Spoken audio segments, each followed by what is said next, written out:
ஷியாம் குருவி அதோட ஒய்ஃபோடையும் 3 குஞ்சுகளோடையும் வாழ்ந்து வந்துச்சு. அது காலையில சீக்கிரமே எந்திரிச்சு குஞ்சுகளுக்காக இறை தேடி போயிரும். தன்னோட ஃபேமிலிக்கு எந்த அளவுக்கு இறை வேணுமோ அந்த அளவுக்கு அது சேகரிச்சுட்டு அப்புறமா தான் வீட்டுக்கு வருமா. இந்த 3 குட்டி குஞ்சுகளும் ஷியாம் குருவி எப்ப வரும்னு வெயிட் பண்ணிட்டே இருக்குமா. ஷியாம் குருவி வீட்டுக்கு வந்த உடனே 3 பேரும் சேர்ந்து காற்றில் பறக்கின்ற சின்ன குருவி அகண்டவானில் ஆடுகின்றான்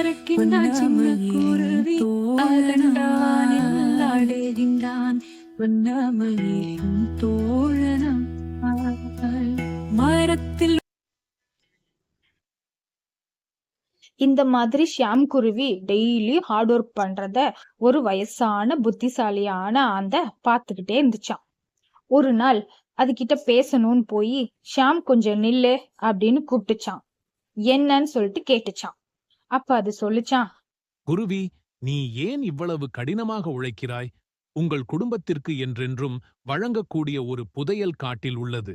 ஆனால் அதற்கு நீ வெகு தூரம் வரை பயணம் செய்ய வேண்டும். அதற்கு தேவையான துப்புகளை நான் உனக்கு கொடுக்கிறேன்.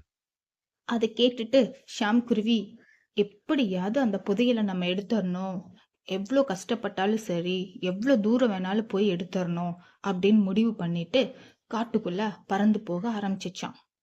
ரொம்ப தூரம் போச்சான். முன்னாடி போறதை விட ரொம்ப தூரமா போச்சான்.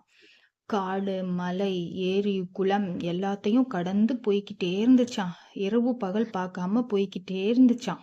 வழியில ஒரு நரி எப்படியாவது ஷியாம் குருவியை சாப்பிடணும்னு ரொம்ப ட்ரை பண்ணிச்சான்.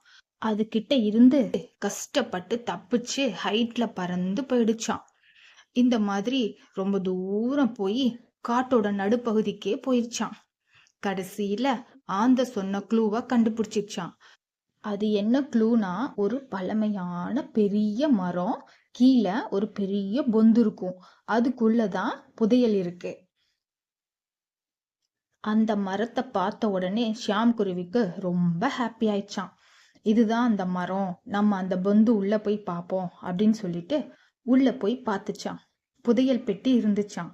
ரொம்ப ஹாப்பியா அந்த புதையல் பொட்டியை எடுத்துட்டு ஓபன் பண்ணி பார்க்கலாமா அப்படின்னு ஈகரா போச்சான். அப்ப திடீர்னு அதுக்கு மைண்ட்ல ஒண்ணு பட்டுச்சான். இந்த ஐடியா நமக்கு கொடுத்ததே ஆந்த தானே, அதனால புதையலை பத்திரமா எடுத்துட்டு போய் ஆந்த கையிலேயே கொடுத்து அதையே ஓபன் பண்ண சொல்லலாம், அதுதான் அதுக்கு கொடுக்குற மரியாதை அப்படின்னு சொல்லிட்டு பத்திரமா அந்த பெட்டிய எடுத்துட்டு பறந்து வந்துச்சான். ஆந்திக்கிட்ட போய் அந்த புதையல் பெட்டிய கொடுத்துட்டு ஷியாம் சொல்லிச்சு, நீங்க தானே இந்த புதையல் பத்தி எனக்கு சொன்னீங்க, அதனால்தான் என்னால் இந்த புதையலை எடுக்க முடிந்தது. அதற்கு ரொம்ப நன்றி. நீங்களே உங்கள் கைகளால் திறக்க வேண்டும் என்று நான் ஆசைப்படுகிறேன். அதை கேட்டு ஆந்த, உனக்கு இதுதான் விருப்பம்னா நான் அதையே பண்றேன் அப்படின்னு சொல்லுச்சு. சொல்லிட்டு அந்த பெட்டிய ஓபன் பண்ணுச்சான்.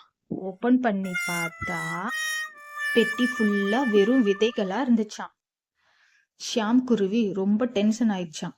கோவத்தோட ஆந்தைய பார்த்து கேட்டுச்சான், புதையல்னா நிறைய தங்கமும் நகைகளும் தானே இருக்கும், ஆனா இது என்ன விதைகள் இருக்கு, நீங்க என்ன ஏமாத்திட்டீங்க அப்படின்னு சொல்லி கோவப்பட்டுச்சான். அதுக்கு ஆந்த சிரிச்சுக்கிட்டே சொல்லுச்சான், அந்த விதைகள் எந்த பொக்கிஷத்தையும் விட மதிப்புமிக்கவை. அவற்றை நடவு செய்யுங்கள். உங்கள் குடும்பத்தையும் பல தலைமுறைகளையும் காப்பாற்றும் ஏராளமான உணவுகளை நீங்கள் பெறுவீர்கள். ஷியாம் குருவி ஆந்த சொல்றத கேட்டுட்டு அந்த புதையல் எடுத்துட்டு வீட்டுக்கு போச்சான். வீட்டுக்கு போய் நடந்ததெல்லாம் அதோட குஞ்சுகள்கிட்டையும் அதோட ஒய்ஃப் கிட்டையும் ஷேர் பண்ணச்சான். ஷேர் பண்ணது மட்டும் இல்லாம இந்த விதைகளை ஒண்ணு விடாம நம்ம வீட்டை சுத்தி இருக்க எல்லா தோட்டத்துல எல்லா இடத்துலயும் விதைச்சு விடுங்க, ஒண்ணு கூட மிஸ் ஆகக்கூடாது அப்படின்னு சொல்லிச்சான். எல்லாம் சேர்ந்து எல்லா விதைகளையும் விதைச்சிச்சான். வச்சதுக்கு அப்புறமா கொஞ்சம் வருஷம் கழிச்சு அவங்க வீட்டை சுத்தி ஃபுல்லா நல்லா வளர்ந்து நிறைய வெஜிடபிள்ஸும் ஃப்ரூட்ஸும் கொடுத்துச்சான். இவங்களுக்கு மட்டும் இல்லாம ஷியாமோட ஃபேமிலிக்கு மட்டும் இல்லாம சுத்தி இருக்க எல்லா பறவைகளும் வந்து சாப்பிடுமா. இத பார்த்து ஷியாமும் இந்த குட்டி குஞ்சுகளும் ரொம்ப ஹாப்பியா இருந்தாங்களாம். ஸோ குட்டீஸ், உண்மையான பொக்கிஷம் எதுன்னு உங்களுக்கு தெரிஞ்சுச்சா? இந்த ஸ்டோரி கேட்ட எல்லாருமே இதுக்கப்புறம் ஒரு செடியை உங்க வீட்டில் நட்டு வைப்பீங்கன்னு நம்புறேன்.